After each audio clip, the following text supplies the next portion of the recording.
کسی شہر میں ایک لکڑہارا رہتا تھا اور وہ جنگل کی لکڑیاں کاٹ کر انہیں بیچ کر اپنا اور اپنے بیوی بچوں کا گزارا کرتا تھا۔ غربت سے تنگ آ کر ایک روز اس نے اپنی بیوی سے کہا کہ برائے روزگار باہر جاتا ہوں، عجب نہیں کہ پروردگار رحم فرمائے اور ہماری مصیبت دور ہو۔ یہ کہہ کر لکڑہارا روزی کی تلاش میں دوسرے شہر گیا، لیکن بدقسمتی کی وجہ سے وہاں بھی تقدیر نے ساتھ نہ دیا۔ ہر وقت دل میں سوچتا کہ کچھ پیسے ہو جائیں تو اپنے شہر جاؤں اور بال بچوں کی خبر لوں، لیکن کچھ نہ ہو سکا۔ اسی فکر و پریشانی میں 12 سال بیت گئے۔ 12 سال کے عرصہ میں نہ تو اس نے بال بچوں کو دیکھا اور نہ ہی ان کی خبر لی۔ لکڑہارے کی بیوی اپنے خاوند کے چلے جانے کے بعد کچھ دنوں تک اسی فکر میں رہی کہ میرا خاوند خرچ بھیجے گا، لیکن جب اس نے عرصہ تک خبر نہ لی تو اس بیچاری پر فاقے گزرنے لگے، تو لاچار ہو کر اس نے وزیر کے محل میں جھاڑو دینے کی نوکری کر لی اور اپنا اور بچوں کا پیٹ پالنے لگی۔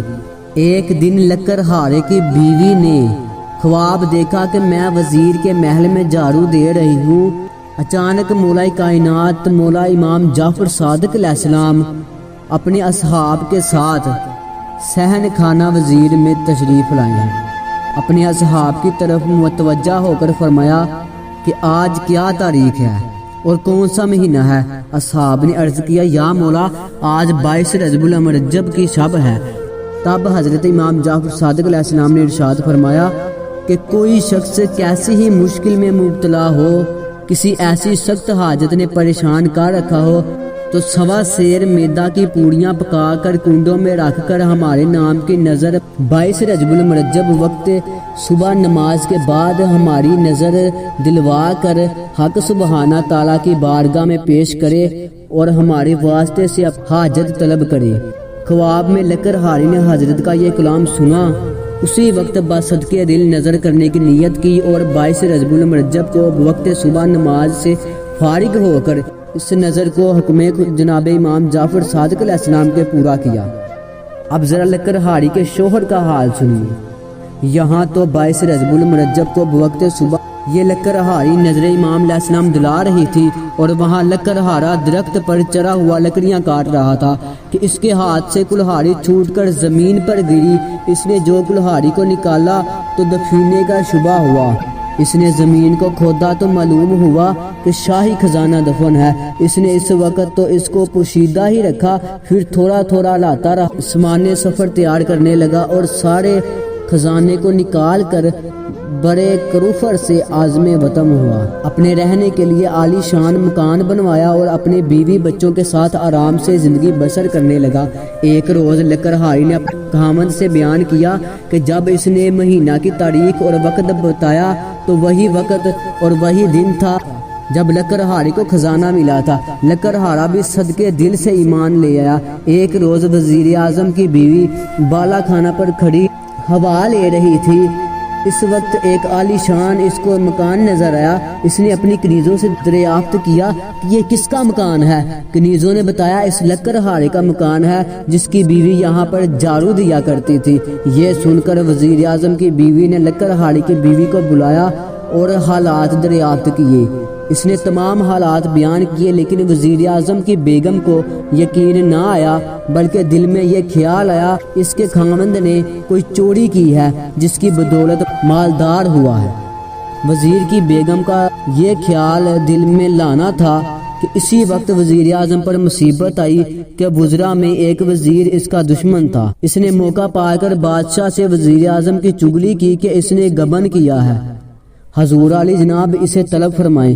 بادشاہ نے اسی وقت وزیر اعظم کو بلا کر حساب طلب کیا۔